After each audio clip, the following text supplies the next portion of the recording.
Now, while Lauren's mind is made up to invade the south, he takes off again and goes to the north to summon help. He needs allies if he wants to get enough men to fight against the Queen's army. But we also see that the Queen has started her sinister plan to kill the king and put her son on the throne. So let's begin. The episode opens at the Northern War Hall. Lauren sits at a table writing letters by the light of candles. His son looks up at him curiously. "Son, will the South believe us? Will they really come to help us?" Lauren, without looking up, firmly, "They must, or they will all die screaming." The young boy looks down at his feet, knowing that what his father says is true. Then he looks back up at Lauren. "Son, how much longer? Father, when will this nightmare end?" Lauren, sighing sadly, "Soon, my son, soon. If only I could fly like these." He gestures to a raven perched on the window ledge. The bird looks back at him with intelligent eyes before taking flight into the night sky. In the king's chamber in the capital, King Darius coughs violently onto a rug. He's pale and sweating. Queen Selene stands next to his bed,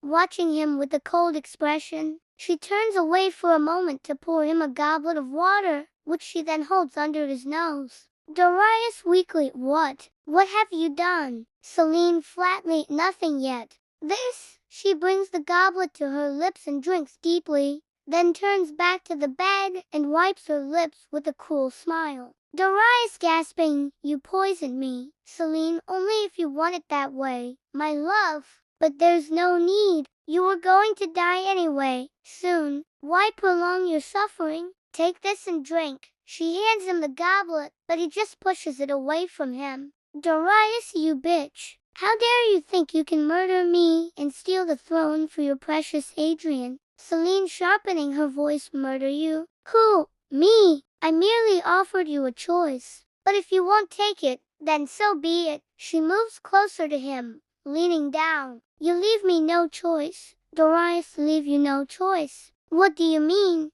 But before he can get any more answers, he coughs violently again, even harder than before. Blood comes out of his mouth. He looks weak and helpless. Selene steps back, watching him. "Darius, kill me. Go ahead and kill me. Just don't expect the throne to go to that mongrel pup." As he speaks, blood drips from his mouth to the ground. Suddenly, Selena looks away, her face paling. Something outside must have happened because she runs to the window. She sees that an unnatural green glow fills the night sky above the city. Her eyes widen. At the same time, in the distance, someone screams. Meanwhile, in Prince Adrian's training yard, Adrian practices his sword fighting, slashing wildly at a straw dummy. He moves with speed and power, but beneath the skill, there's rage. He kicks the dummy over, sending it crashing to the ground. "Adrian, I tire of waiting.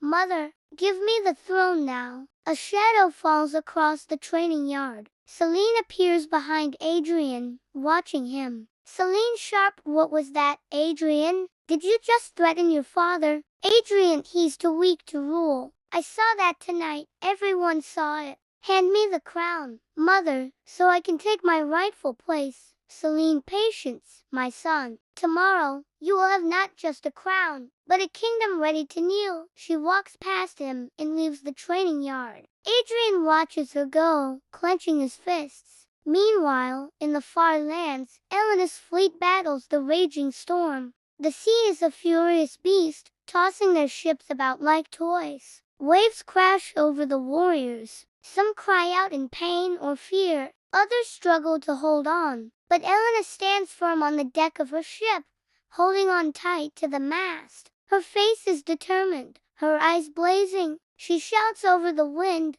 "Elena, hold the ropes. Fear no storm, our destiny waits beyond the sea." Her defiance echoes across the waves, somehow inspiring the men to push on and survive. Back in the capital, the crowds panic as refugees stumble into the city. Many are wounded, others missing limbs. All are terrified and covered in blood. "Refugee, the dead are endless. They burn the villages. They come for us all." The crowd gasps. One man drops to his knees, crying, Crowd, they're here already.